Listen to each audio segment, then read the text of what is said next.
to talk today about is how to build a product that scales into a company.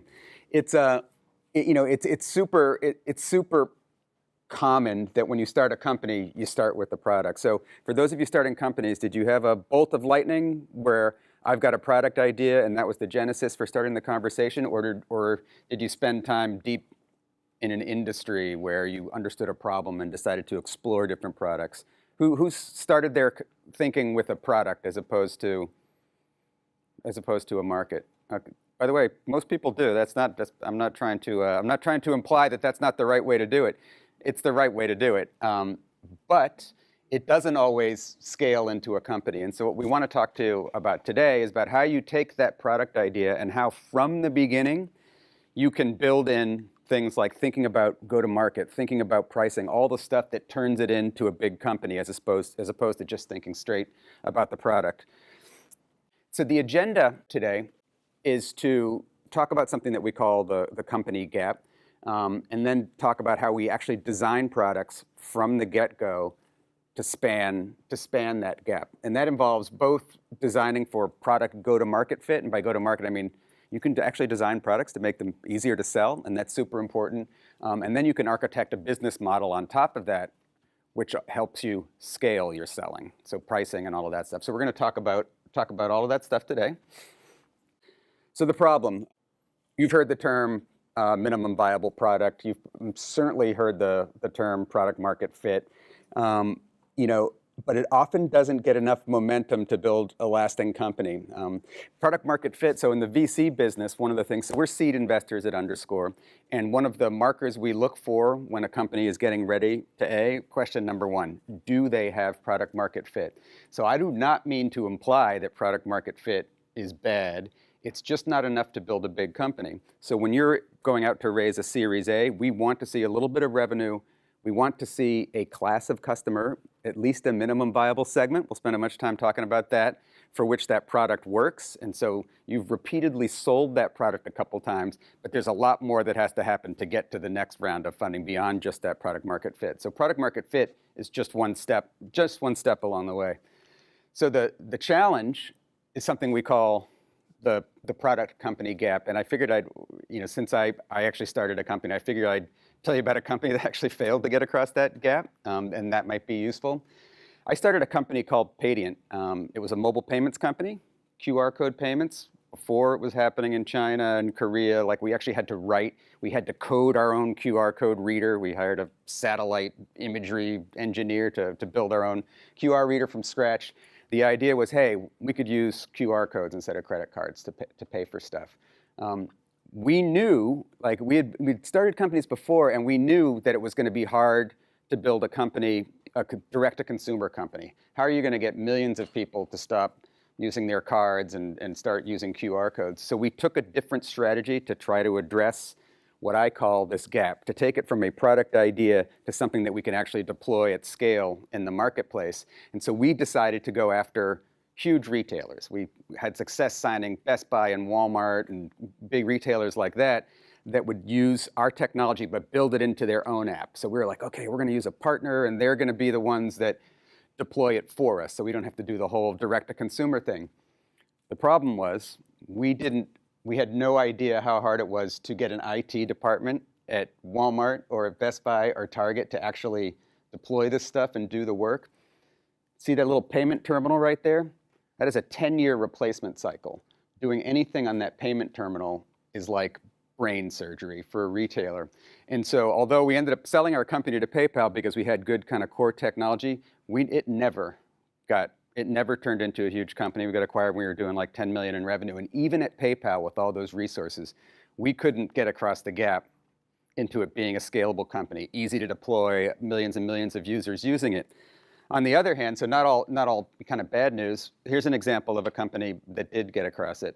So YouTube, prior to Google, was founded in 2005 or so. In 1 year, they're one of the fastest growing sites on the internet.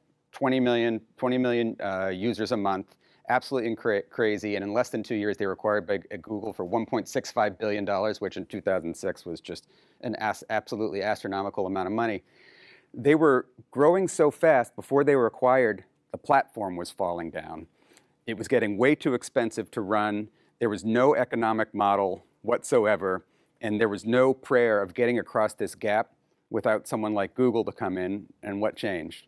They figured out how to monetize it with advertising. And YouTube alone within the Google ecosystem is going to be like a $30 billion business this year.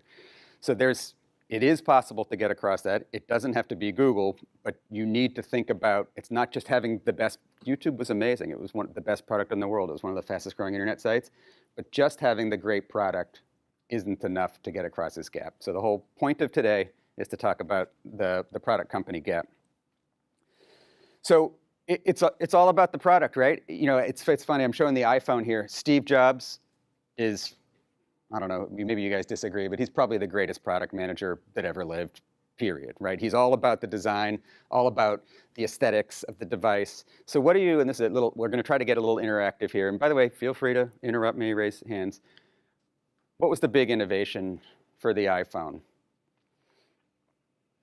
Anyone? I mean, the touchscreen. Touchscreen. Touchscreen. So the second thing you said. So touchscreen. Clearly, the hardware form factor was innovative. They went for a full screen. The device was gorgeous. Coming out of the gate, it was the thing to have. It was like a luxury item. It felt beautiful. It was packaged beautifully. But I'm with you. The real innovation was the App Store. The ability to have tons and tons of apps so that your device could be completely customized to you, and not just the App Store. 1 year after the App Store launched, you know what they did? They introduced in-app purchases. So the ability to, and we're going to talk a lot about this notion of pricing your products or making it very easy to deploy products. This notion of, hey, I download an app, it's totally free, but then you can upgrade and you can make an in-app purchase, and they get 30% of all of that. So it's not always just the product. It's not just Steve Jobs thinking of this, beautiful, aesthetically beautiful device. It's also the go-to-market and the pricing and all of that stuff that turned it into what, of course, is just absolutely blockbuster business. So here's something. Maybe it's surprising for you. Maybe it's not. So you guys are early in your journey. How many of those of you who have started a company? How many of you are like actually starting to write code and kind of doing all this stuff? Anyone writing software yet? Okay, so in the early days of a software company, certainly, you spend all your money on development. It's, maybe one founder's a technical founder, one's a business founder, but the first 5 hires are going to be more technical people to kind of build out the product and start to do it. But as you scale the company, you end up spending way more money on sales and marketing than you do on the product. And I'll share some data with you that kind of backs that up. What will actually happen is that your expenses will flip.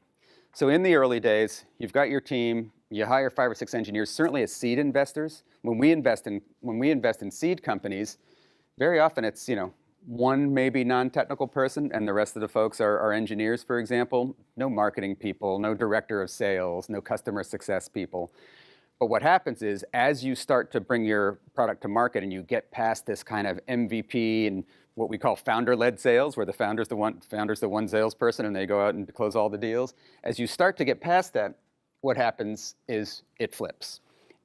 You start to have to spend much more money on marketing than you do on development.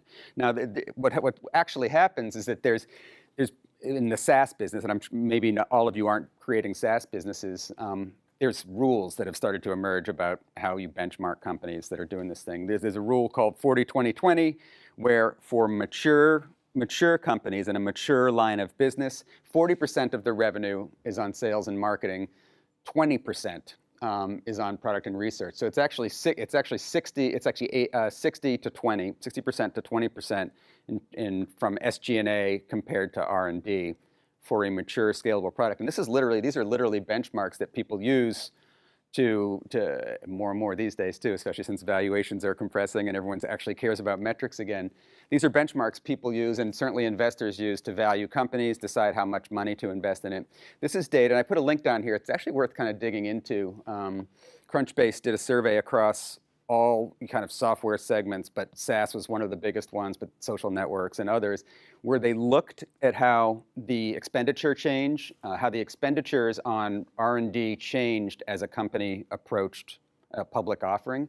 And if you look, Salesforce and LogMeIn, two kind of classic public company SaaS. Salesforce, in fact, invented the SaaS business model. And if you see how their product spend as a percentage of revenue changes as they approached IPO, just what I was saying, right? It's starting to go down. Both of those companies are profitable. You look at a more recent IPO, MongoDB, they're not profitable. Even so, heading into the IPO, they were kind of trending towards trying to get to that 20%, but perhaps part of the reason they're not profitable is they're still spending a ton on R&D. And then when you look at someone like Twitter, huge in the early days, huge kind of R&D expenses, generally trending down. One of the ones I found super interesting, though, of course, was Meta. So as Meta was getting ready to go public, they were a super efficient product organization, right? The expenditure of revenue, 7%, 10% as a percentage of revenue. When you compare it to what's going on now with like the metaverse, like these guys, you've probably read some of the stories, the stocks tanking and all this, they're likely to spend 30% of their revenue now on just the metaverse product. And so that's an example of a company that was at maturity, had kind of R&D expenses in a more appropriate place, but as they invest in a new product line, you will see those expenses go up. So it's not that it's a hard and fast rule, but on a per product line, and certainly when you're just starting up, you have to be prepared for the fact that it's going to flip as you start going forward. Is there anything surprising there? You have a question? Question. On your last slide, I think you had something called GLA. Yes. G&A, yeah. What is that? General and administrative expenses. Yeah, it's just kind of back office stuff. Sorry, SaaS, 7%. So I'm sorry, I should be careful with my acronyms. You're very right. So it's software as a service. And so it's the notion where software lives in the cloud, typically a subscription-based revenue model. It's generally the most popular software pricing model now. Very few people actually sell software that you install on-premise, and subscription revenues are great for predictability and all that other stuff. All right, let's keep going. Okay, so the purpose of this session is how do you think about this stuff up front, and how do you build that in to the products that you're creating?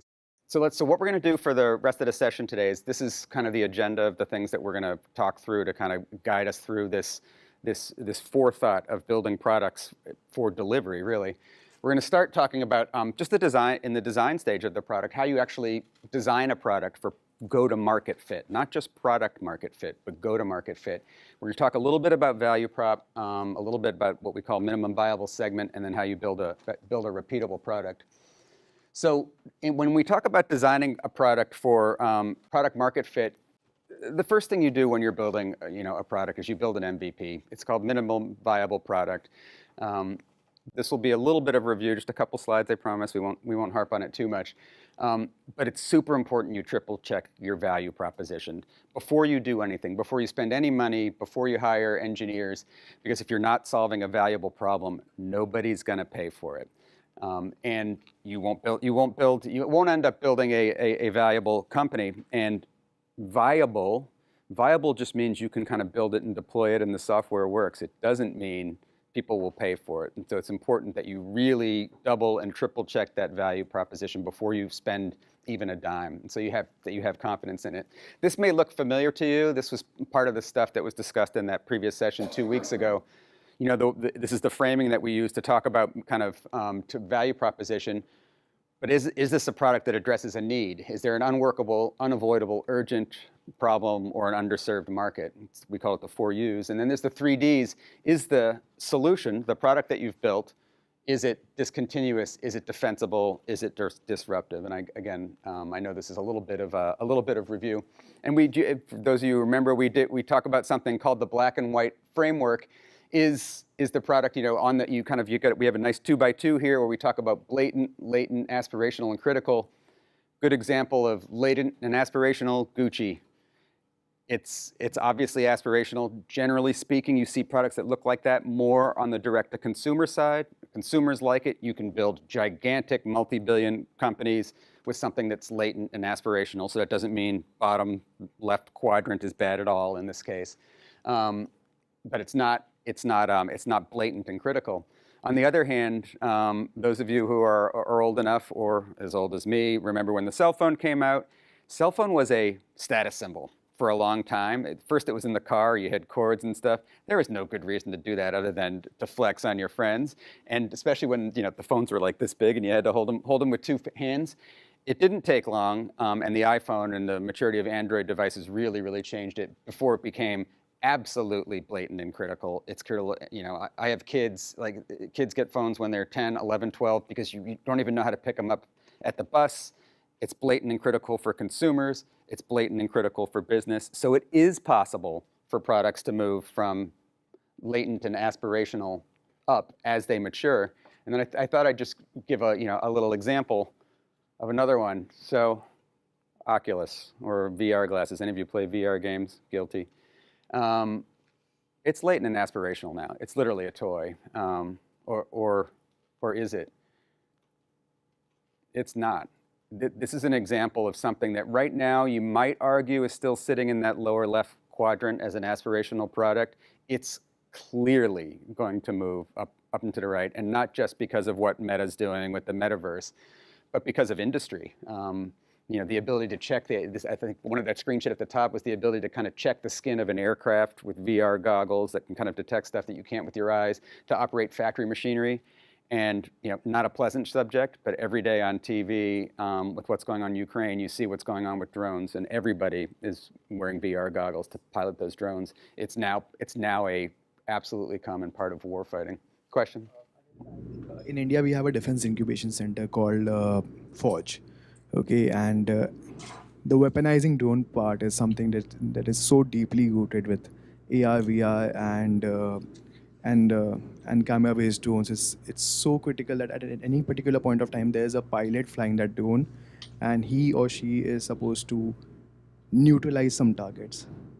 And even a latency lag of a microsecond can result in someone else being shot. So this is how critical it is becoming. Literally life and death. Yes, literally life and death. Literally life and death. And it's, and look, not everyone's building kind of, a hardware product that evolves, and maybe you are, that evolves in that way. The broader point is to think about how your product fits in this matrix, in the latent aspirational, blatant and critical matrix, as part of your envisioning your value proposition. So you understand whether you're building something that's valuable and that may be even more valuable as you kind of grow into it. So when we talk about bringing an MVP to market, minimum viable product, you've built, and I'll continue to do software examples just since that's my word, and I apologize if you're building something else or a piece of hardware, but you built something small. Typically, you're building a fraction of your total vision, and you've got an idea of the people that you want to sell it to. But the most important thing is to be able to sell it to somebody repeatedly and to be successful when you do that. And that almost always means you need to find what we call a minimum viable segment. And what do I mean by that? What it means is, of your grand market, where you have a dream of building a decacorn that could sell all of your stuff to all of these people, you find one segment of that has consistent needs, either based on the 4Us and the 3Ds and stuff that we talked about, but that has consistent needs that you think you can take your small product, solve a problem that's important enough for them, and do it over and over again. Because one of the most important things when you're starting a company is to be able to prove to yourself and prove to eventually your investors that you're solving a problem that's important enough, even if that first segment is relatively tiny, is not enough to do $100 million of revenue at scale. Prove that your first idea either works or doesn't for a minimum viable segment before you try to blow it out and create something much, much bigger. It's absolutely critical to think that way. And so you find the MVP, you fit it into these needs, and by the way, you ignore those other segments for now. You've got your minimum viable segment, and all you want to do is make them successful. Question? What's the size of the minimal viable segment? It depends on what you're building. Ideally, you want to be able to generate some revenue in there, but as investors, when someone talks about a minimum viable segment, we don't ask about the TAM for a minimum viable segment. So the way we think about it is that the segment is small enough that if you're right, for the problem you're solving, you can dominate. You could actually dominate that market. So you've carved out a space that's like, okay, Maybe there's not 100 competitors. I'm going right after this thing. I'm solving a very particular problem, and I can absolutely dominate it. And by dominating it, it's viable. You've proven you can succeed in this market with your first idea. And by the way, it doesn't matter if it's your first idea, because you might try it, it might be your second, it might be your third iteration, but it's small bets. You're not betting the whole house kind of right out of the gate. But you want to make sure that it's a combination of pain points, budget, product use case, channel. How would you sell into them?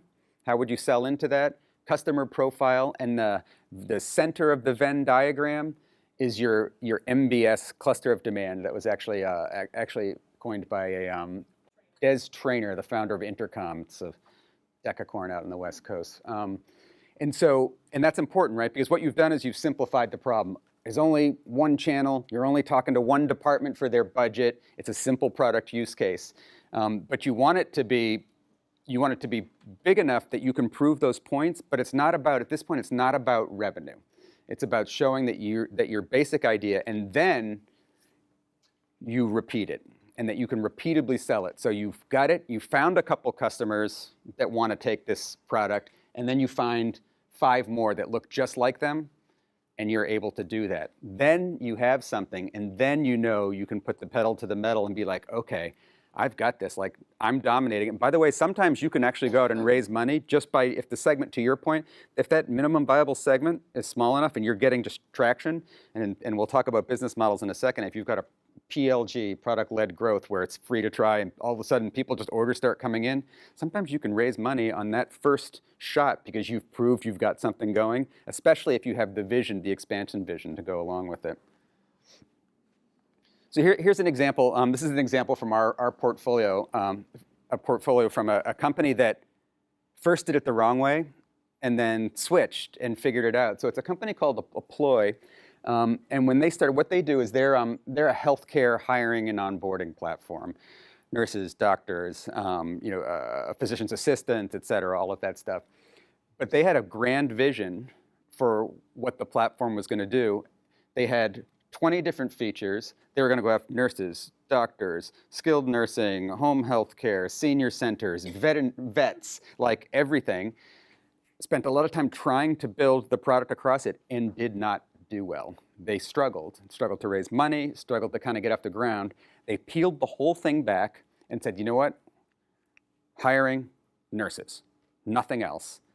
And they had tailwinds from the pandemic, but they did this. They made that switch before the pandemic. The company started going like this, and now if you go to their website, guess what's back? Home health care, senior living, veterinary care, because they proved to themselves, proved to their investors that they were onto something, honed the value proposition, then expanded. Tried to do too much at first, went for the minimum viable segment, boom, and now they're one of the best performing companies in our portfolio. Question?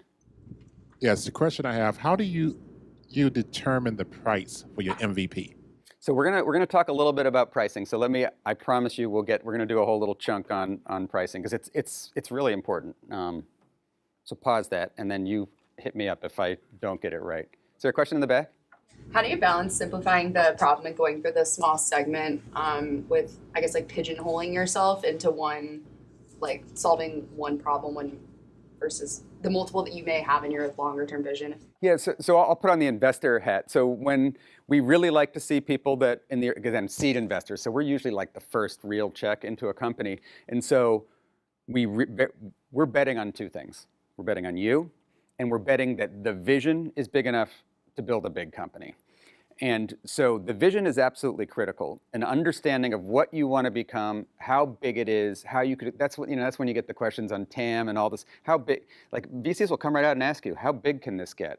Sometimes they'll turn you down and to be very blunt and just say, I'm not sure this can be a big enough company. So the vision is critical, but when you start spending money and hiring engineers or other people to build something or a factory, et cetera, start with the small, but always be able to articulate the big story. Is that helpful? Is that a question? About the TAM, what if you're doing, well, sure, like there's lots of ways to do a company. So the VC route kind of assumes you're going after a large market, right? But you could still have a very successful business, making millions of dollars a year, be a smaller company. but probably can't go the VC route for that, I'm assuming, right? So 100%. And if you and I were having a beer together and you were talking about starting a company, we'd have a very serious conversation about whether you want to build a VC-backed company or whether you want to build a different type of business. And the reason is exactly what you said. As founders, and this just goes against the business I'm in, but as founders, you can build an awesome business without taking VC money. You can do SBA loans, you can do grants, you can do all sorts of other stuff, and continue to own most of the company and build a company that would not be interesting to VCs, but would be an amazing outcome for you, for your family, and lifestyle. So it's an important decision. Like, you shouldn't just assume that VC is the only, I think that's what you're getting at, right? That's not the only, because I heard like a VC might say no, but then like somebody might take that as a value judgment of their company. Even if a VC is not interested, it could still be a very good company, right? Yep. Totally agree. And certainly I try to be direct on no's, and it's worthwhile if you're having a conversation with the VC and they say no, try to cut through the bullshit response, right? Try to cut through the kind of hand wavy response. Say, no, I actually would really love feedback. I love when founders do that. And I will flat out say, hey, that sounds awesome. That sounds like the kind of company I would want to work for. Here's how we think about investing in businesses. Our business, venture capital is largely a hits business. You want to invest in companies that can become very, very large. 100 million in revenue is kind of how we think about it. We want to be able to see a company that, without squinting at it, could become a 100 million company, therefore worth $1 billion or more. And if you have something that's a smaller market, and it's and the biggest company that's ever existed in that space is only 50 million, that's okay, especially if you've got a better product. But we'll tell you directly that it's probably not the word we use is a venture scale business, but that doesn't mean it can't be an awesome business. Totally true.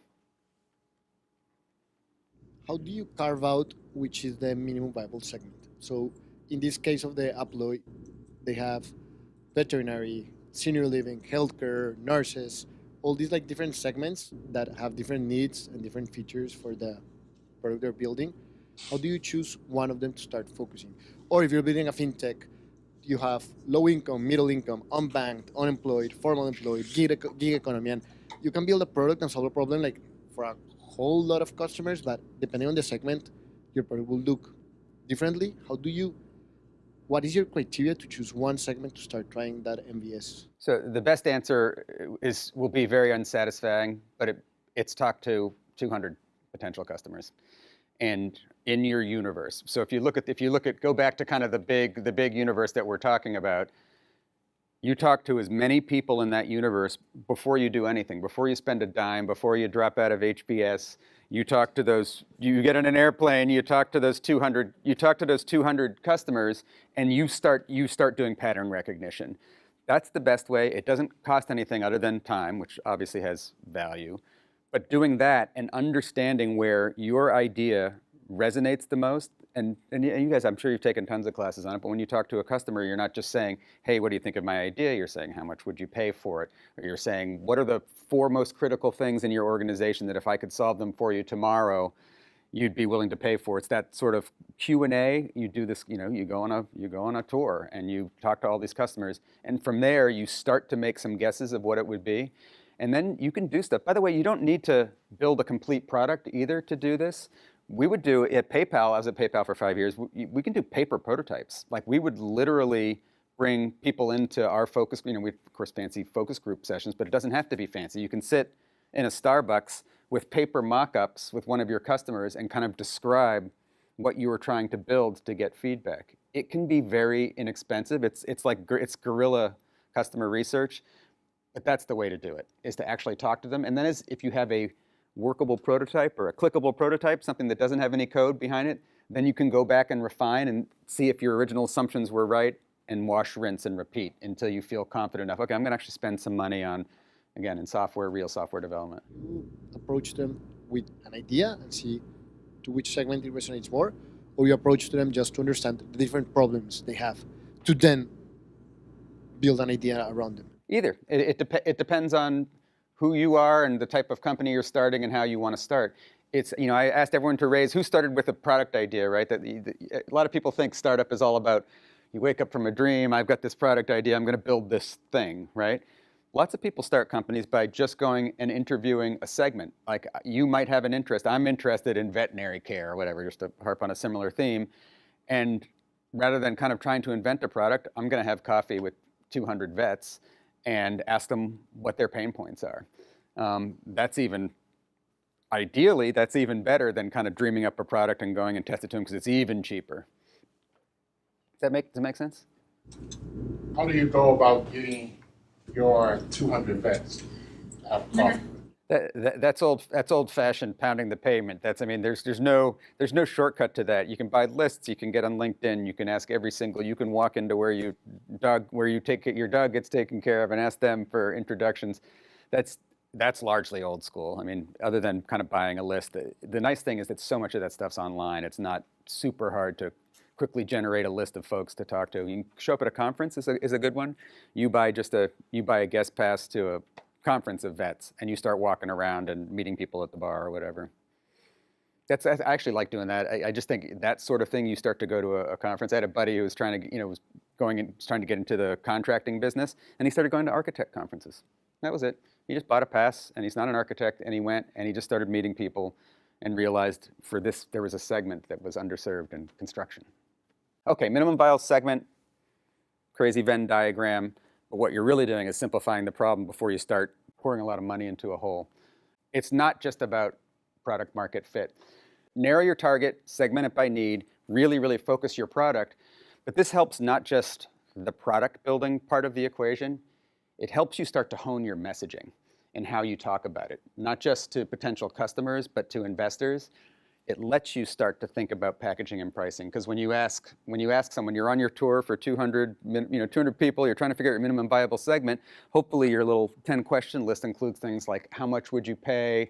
Do you have a similar product today? How is that packaged? How does that priced? What do you like about that? What do you hate about that? When you have these conversations and you're narrowing your target, you start to get answers to all these questions. Doesn't mean you get it 100% right, but you start to land on a place where you've got something you feel like you can kind of wedge into this minimum viable segment. You start to learn things like channels and distribution partners. I'm going to talk about all this stuff in a second.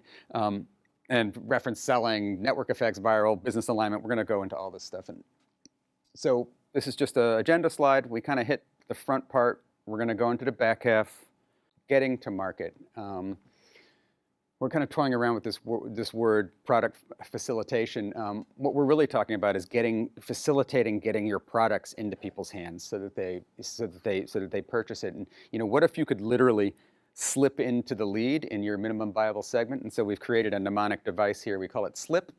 And we're going to kind of walk through 4 key elements of this that we think can really, really help it's a good framework for thinking about how you build a product that will be very, very easy to distribute. The mnemonic device goes like this. It's SLIP.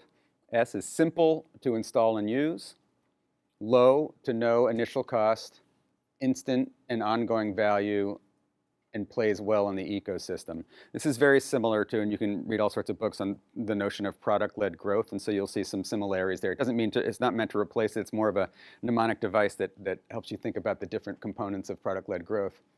So simple to install, one way to think about it is out-of-the-box experience, and I don't necessarily mean, I'm using that as a metaphor. It doesn't necessarily mean there's a box, but if there is a box, it does mean, hey, it's easy to open the packaging, it's easy to take it out, it's easy to assemble. But if it's software, out-of-the-box experience is, hey, how is this super, super easy to install? Do I have to even think about it? Is the onboarding process really, really, really, really easy? And you want it to be simple to use as well. It's not just simple to get going, but simple to use. Complexity is almost always bad in kind of an onboarding process of any sort for software. And you need to think about first principles, advantage, disadvantage. A true competitive advantage is a combination of innovation and simplicity. So you want to innovate, but it can't be innovative to the point where it's so complex that no one will ever use this thing, because then you just get tripped up, even if you've been successful in selling it right out of the gate.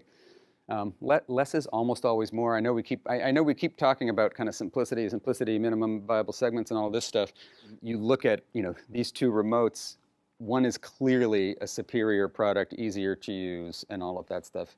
And it's the reason why things like software as a service, like Google Docs and all that stuff. Like I don't know if any of you have used Word recently. It's insane, like the number of menus and the number of features and all that stuff. And people have kind of pulled back from that in general in the software world and are really looking for products that solve basic problems super easily. And this is just an obvious example. Whoops, wrong way. Obvious example.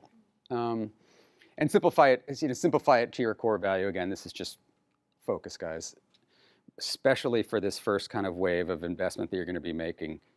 Keep it simple, minimum viable segment, solve 1 or 2, maybe 3 critical problems for this group that you've identified that has a handful of needs, and nail it.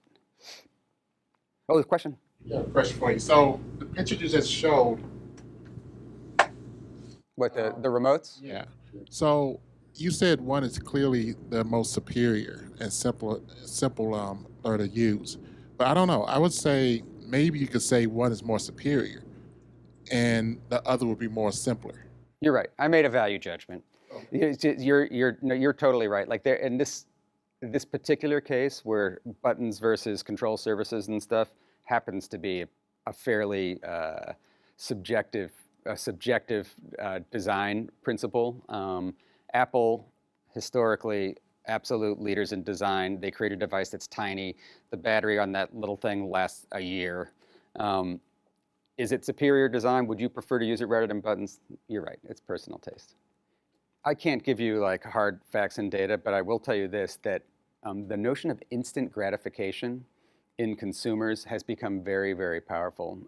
It kind of started with the internet and being able to you get online instantly. You can purchase something with one click. You order something, it's in your house in one day. Like this whole push towards everything is one motion, economy of motion, and then you get the dopamine hit of your your Amazon package showing up within 24 hours of ordering it.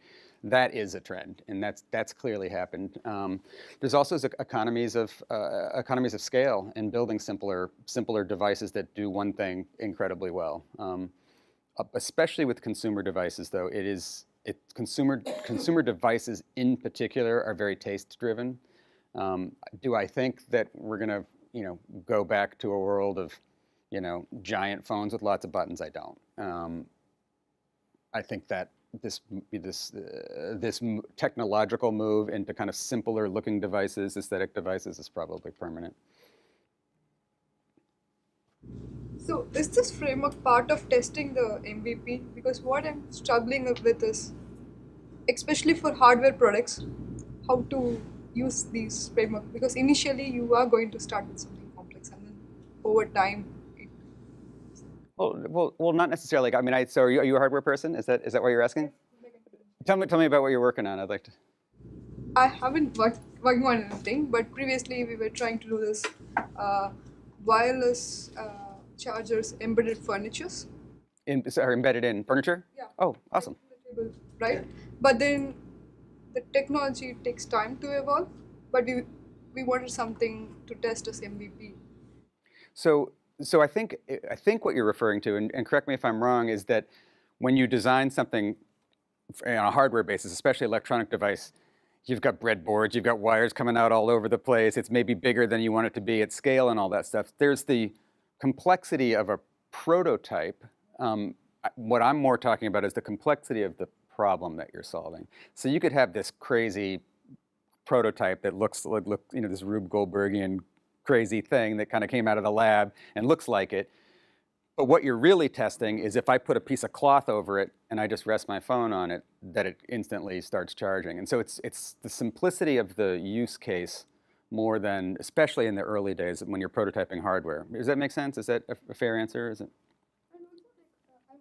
Because it's not like, if you had told me, hey, the first device we have is going to allow charging in an armchair and charging on a refrigerator, and it's going to have a connection for Apple Watches and AirPods and all this other stuff, I would actually say, why don't you just start with the Let's make sure the armchair works and that consumers like it, like a furniture maker, because you'd probably want to do that through partners. A furniture maker would actually embed your charging pad, your charging pad into that.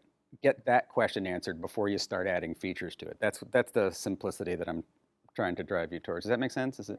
Okay, all right. Yeah. Yeah, another question is, how do you think about MVP for such hardware projects? Because you don't want to invest so much effort up front before knowing whether there's a market already. Right. Harder in hardware because so again, I think I'd go back to the same thing. Again, for let's just use your example. For a hardware charging device, I would encourage you to find a furniture maker that's that's doing kind of a group financed piece of furniture. You find someone on Etsy that's making something, or you work with wood. You don't have something that gets covered with necessarily has to be embedded in the manufacturing process. Perhaps it's something you could stick on a chair, an adhesive with a battery that lasts 4 years or whatever it is. But again, a simple use case as opposed to trying to solve every problem that you're envisioning. You can tell the VCs that are going to back you, I'm going to solve this. It's going to be in everything. It's going to be in every airline chair. It's going to be in every chair, every public space and all that. That's the story you tell when you're painting how big your idea could be. But when you're first getting started, if you could have that giant vision, but if you can't get a single furniture manufacturer to agree to embed that thing in there, it's not going to work. And so you want to prove that first. Is that I'm not a hardware guy, so hopefully I didn't step in it, but it's a.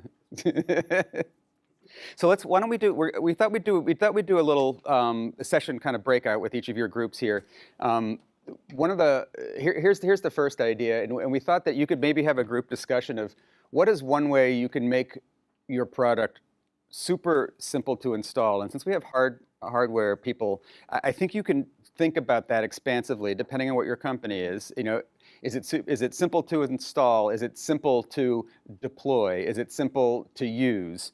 But within your group, have that conversation, and then we can chat for 5 minutes. Is that what we're doing? Kind of 5 minutes ish, and then we can kind of get readouts from folks on what they talked about. It's also a great way. You saw everyone kind of raise their hands. I'm sure everyone doesn't know each other. It's also a great way just to hear how other entrepreneurs think, which for me was always the most amazing thing. So, all right, let's do it. 5 minutes or so. Okay, cool. I need 1 or 2 teams that came up with something interesting and unexpected in the conversation. Did you learn something? Who wants to share? We're not going to do everyone. No, we'll pick as we've got a few of these, so we'll pick on other people. Everyone will get a chance to talk. But any volunteers to jump in out of the gate? I explained my company and what I want to get done, and I don't think we talked about how we can make it simple. We just talked about how it's going to work. So I'm sorry that we did not. No, that's okay. What's your company? Just because that might be interesting for everybody. So my company is called the Pitch app. I'm trying to design an app that it's like a Tinder for entrepreneurs and investors. So you sign up as an entrepreneur and you sign up as an investor. Much like Tinder, you upload a 45-second video of yourself pitching your idea, and the investor is able to swipe left or right and connect you based on geolocation and or category. I do think this could get bigger. I eventually would like to go to music or actors. So if you're a musician and you don't need a manager, the app can connect them that way. But I think the MVP, or what I learned here, or my segment would be the investor, entrepreneur route that I would take. Super cool. Super cool. Thanks for sharing. Anyone else wanna? We got one in the back. Why don't we? So hi everyone, my name is Ilker. So my venture is called Foodie. Thank you, Leo. Right now we're in the process of interviewing restaurants, so it's in the food technology segment. Don't be stuck with the name, because name is gonna change. So it's an app that integrates processes at restaurant. So with the help of QR codes on the table, QR code as well, the app allows the customer to browse the menu, select their items, edit their dishes, place the order, and also make the payment and leave whenever they want. So what we were thinking to make the installment process simple is that what we're thinking is that why don't we remove the installment at all? So rather than starting with a full-on app, proper app with a lot of features, keep it as simple as possible. Simple is good. So we would start with a web-based app. In this way, the customer does not need to download the app. They will probably not even know that it's an app, or our company is called Foodie. They're just scan the QR code on the table, which will take them to the platform, and they will just order and pay and leave. That's exactly what we were talking about. Other things that came up actually in the group discussion, we need to make the QR code process as frictionless as possible. So probably put below the QR code, put the Wi-Fi code, so everyone has the access. Make sure that actually the restaurant has Wi-Fi, so we can the app works. It looks like there's a question right behind you, or is it? Oh, sure. And I think you should also talk about how you are going. You should also mention your awesome idea of how you are going to integrate it directly with the restaurant's already existing systems, so the cooks immediately know what they have to cook. Yeah, exactly. There was a question whether we would have a second dashboard in the kitchen, and the idea is for us to integrate in the restaurant's API or POS system, so they would automatically get the orders under one screen, and they don't need to follow two types of screens or reporting. Perfect. It's exactly the type of thinking we want to be doing kind of at this stage. Thanks. Thanks for being brave enough to share. All right, let's keep going. All right, the second, so we're just to circle back to the kind of simple to install was number one, S. Now we're getting to L, low initial cost. And what does that mean? It could mean frictionless trials. It could mean free samples of textiles, enough maybe to test manufacture some stuff. It means lower cost of customer acquisition. You can identify prospects with a freemium. Everyone know what freemium is? It's free, and then you upgrade. Freemium offering. But be careful, because free, people will often equate the value of a product with what you charge for it. And so sometimes there are certain products that if they're free forever, they start to think of it as valueless. And so generally speaking, a free trial period that emerges into something that people have to pay for is preferable to kind of just going full free all the time. Because then also when it's free, if there's a free version, you're constantly upselling to get people to kind of upsell. And an example of this is LinkedIn. We all use LinkedIn. It started as a place to just upload your resumes. I mean, to basically have an online version of your resume quickly became a social network. But what these guys have done a brilliant job of is they built they had all the network effects by having a free product, and they have just piled on the premium products. You've got Sales Navigator, you've got InMail, you can buy extra InMail messages, you can have the premium version of LinkedIn, and so it creates this virtuous circle, but they got the network effects, get everybody hooked on it with the free product to start. So low initial cost, instant and ongoing value. So you want to reduce the pain, and this is what I think exactly what you were talking about when you were talking about your ideas, and especially in a restaurant setting. Reduce the pain for customers to try and adopt it. Pain is the single biggest barrier to getting people to adopt your product, and so you need to demonstrate enough gain quickly enough that you'll overcome the balance. And so if you think about the gain, and we talk about it in terms of the gain-pain ratio, there's this thing that we call inertia risk, which is in the middle, which is switching costs. I've already got something that does something similar. It's kind of a pain in the butt to switch. Doing nothing is probably is easier than kind of trying a new product. Or maybe there are other alternatives that are good enough. I don't want to risk a big license fee on a startup. There's kind of this inertia that can keep people from trying stuff. So your job is to create the value proposition that overcomes that pain-gain ratio. Whether it's generating new revenue, savings, you're saving time, you're saving the cost of hiring people, a competitive advantage, reputation, et cetera, to overcome the pain that it takes people to discover something, try it, buy it, implement it, deploy it, and own it. And if you can do this instantly, it's incredibly, incredibly powerful. We talk about instant gratification. I'll give you an example of a company that I think does this very well.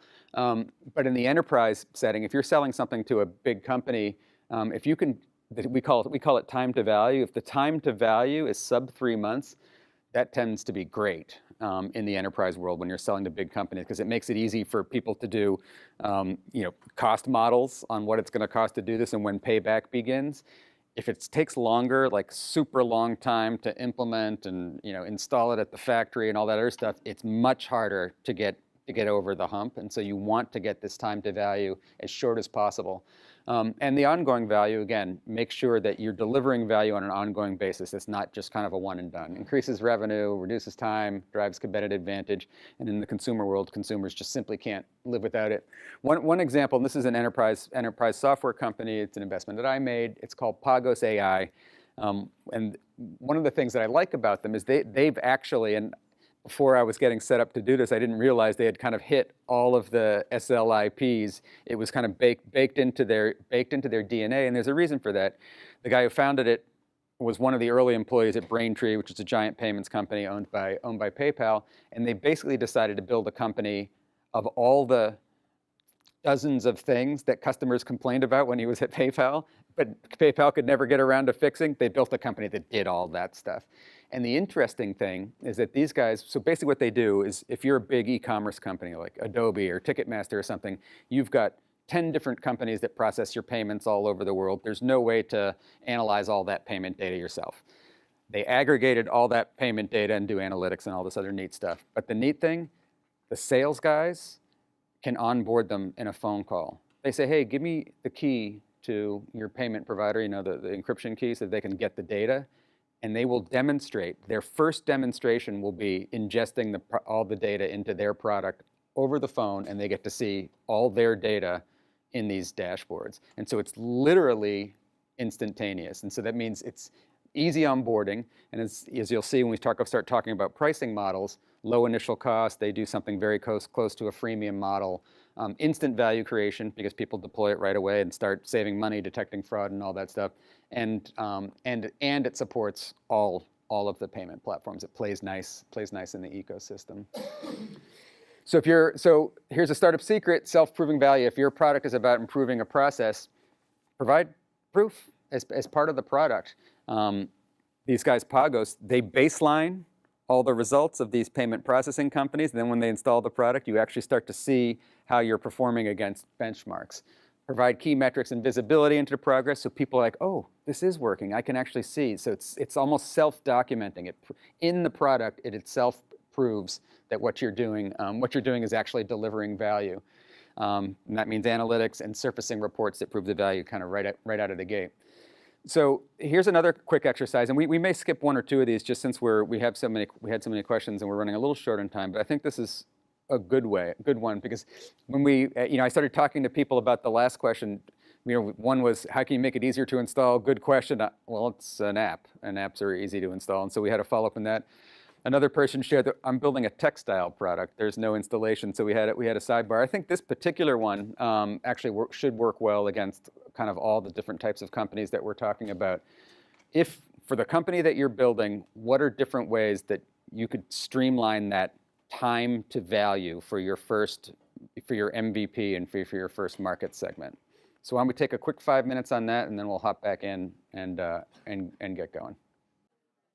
All right, we got our first team talking here. All right.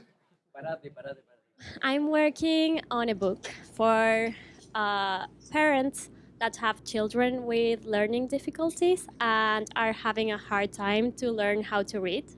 So the idea is that with this book that we have actually developed and tested, but with professionals that work with children with learning difficulties, to turn it into a book for parents.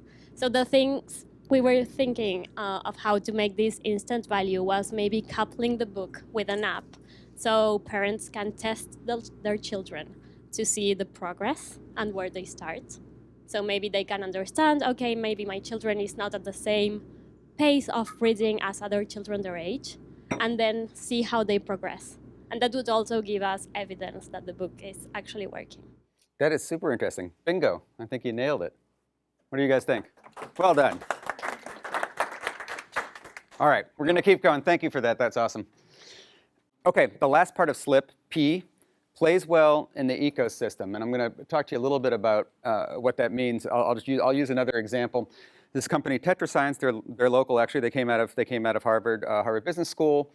They build a cloud for the life sciences. It connects all of the research devices, collects data from all those research devices, and builds a cloud. And if you start to look at the ecosystem that they play in, so we're talking about playing nice with others, look at the complexity here.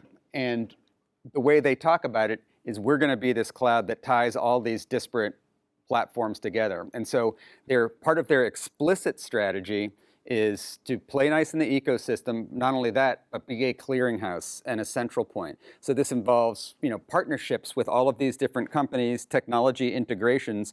But this is an example of a company that explicitly was about the ecosystem and being a player in the ecosystem. We talked about SLIP. I'm going to skip that. Let's jump into pricing because I wanted to make sure we spent some time on this. How you price your product is super important to that early friction. And I'll show you an example that you'll all be like, oh yeah, like everyone does this. But the idea is, if there's a way, I'm thinking textiles again, is there a way, but I think there's a way that you can provide things like free samples and other stuff, or make your platform free, or create developer kits for hardware that doesn't cost anything so that people can start to use your product, test it out, and then you have a way to step them through increasing the value of your offering and increasing the price that you charge them. And what's an example of that? In the software world, and even things like airlines, everybody does this.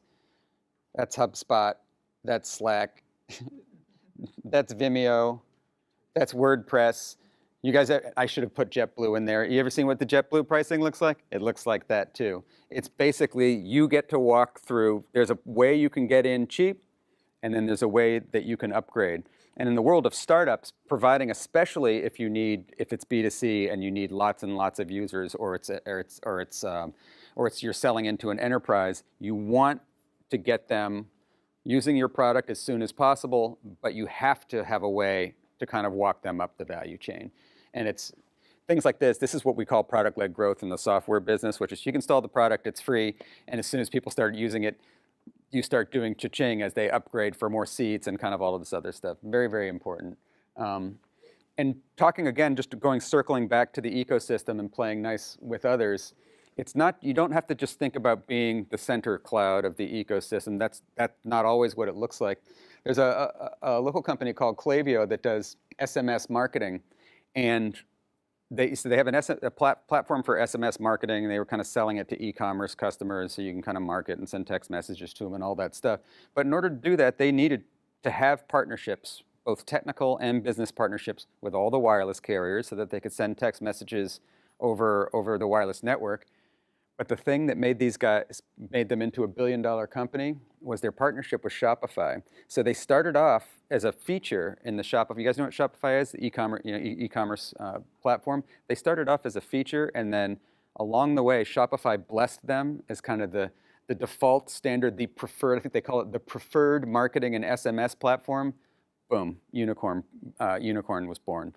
And so partnerships, it's not just playing nice in an ecosystem with the different masters that you serve and kind of a super complex like that life sciences product. It's also picking partners that are part of your product from day one that can help you grow. They're either on the right side here, they're necessary for creating the business in the first place, or they can provide leverage for you to make the product explode. Did you have a question? You were raising. I had a quick comment about that. I do a lot of e-commerce consulting with Shopify customers. Yeah. And I'm in a Facebook group, and in the group, it's like every CEO who paid at least $2,000 a month to be on Shopify's highest tier, and everybody in that group, an app provider in Shopify pays. So it's like a community. Yeah, where, he paid to be in the higher tier. So if you're in this tier, here's this group. So like all the users of Shopify who like the owners of the companies, they're in that highest tier, they talk in that group, and that you could hear them always talk about this tool. Klaviyo. To each other, yeah. They're like, what do I use? Use Klaviyo. And it was weird because it was new at the time. Yeah. Like they somehow managed to get into that like word of mouth. Well, so they got into word of mouth, but then also, so it was a combination. It was rising tides, right? They were doing quite well, and at some point, Shopify, it became a tight partnership. But partnerships can change the trajectory of your business, whatever your business is. You know, you could have a partnership with the hardware manufacturer, a partnership with the furniture manufacturer, partnership on the textile manufacturing side. Super important way to think about playing nice. That's the P on the slip, playing nice in the ecosystem. So really good question. I'll just repeat it for everybody. And I think what you're talking about, so one of the ways a partnership can take place is you can actually sell through partners. You could say, here's my product, and the partner's going to do distribution for you, and they end up being in front of you, in between you and your customer potentially, or is it better off to kind of just go it alone and and launching your own? That's actually, it really depends on the business, and what you're saying is true. That said, it depends on how much you think a partnership could accelerate what you're doing. And so you have to kind of balance the loss of 100% of customer control if you have a selling partner with the acceleration of your business. One of the common ways to solve for that is a short contract, if you really want to go it alone, because that's exactly what my company we did. We're like, you know what, we actually partnered with big companies that were actually reselling our stuff, and eventually we got enough traction that we were able to switch over and kind of cut them out of it and go direct to our customers because we had built credibility. Okay, we're coming to the home stretch here. So let's do this. Instead of doing kind of a proper breakout, I'm going to just give you the chance we'll do this kind of one in real time. But for each of you, think of one partner or two partners that you think you should partner with for your particular idea. And I'll give you like 60 seconds, and then I'll just start calling on you randomly. You got one already? All right, what do you got? So with my app idea, I think I would be able to partner with LinkedIn and call it Linked Up. Like, and just add a feature, and it'll be a feature to their product that's already developed. So Linked Up for pitch decks or pitching, swipe right, swipe left, embedded LinkedIn. I like it. So I think I can partner with Curriculum Associates. So what's the business again? So I help classes diversify by bringing experts of color into the classroom. Yeah. So now that there's a lot of conversation around diversity in the classroom, I can get the big textbook companies to use my product to help Pearson, Macmillan, all this kind of. To bring that diversity in the classroom. So they integrate my own product directly into their own products. Now, it's a great idea. Super big company, so maybe you partner with them in a way that it's not in all their textbooks. You do it on a smaller publication that you can get them to pay attention to you at first. Then you work your way through the organization. But you have to find in these partnerships, you have to find a champion that believes in what you're doing and has enough pull to kind of do something with it. Anyone else want to share a partnership idea? I think we can partner with POS systems. So Toast is the market leader, but the POS market is extremely fragmented. Even though Toast is market leader, they only have 15% market share. So with any POS systems who are ready to take down Toast with us, I think they'll be interested in partnering with us. Plus, they're local. You can walk over there and just bang on their door if you want to. You and I can have an endless conversation about trying to partner with POS people. By the way, it's super fun. Anyone else? All right, home stretch, guys. Okay, so we talked about bridging the product company gap. Hopefully, you understand how that's different from just product market fit, right? You get product market fit, and then you need to get over the gap with a product that has a good value proposition, minimum viable segment, keep it small, repeat it, and then you can kind of go broader. And then the second half, we talked about business model. And you can be doing this thinking of business model from day one. It's not something that comes later, right? You architect your product for Slip, super easy to install, low cost, et cetera. That can all be part of day one planning. It just requires thinking. It doesn't require a whole ton of actual kind of work to do it. Package it, price it, free to try for actual pull, make it very easy, and make it very easy for people to adopt it and use it. Anything else? I'll stick around, by the way, if you guys want to pick my brain. I'm going to drink a water and just park for a bit if you guys want to chat. And I'll make sure that I'll just send my email. It's chris@_.vc. If any of you guys want to reach out, I'm happy to chat, happy to come on campus, happy to spend time or do a coffee hour or whatever. All right, thanks. Appreciate it.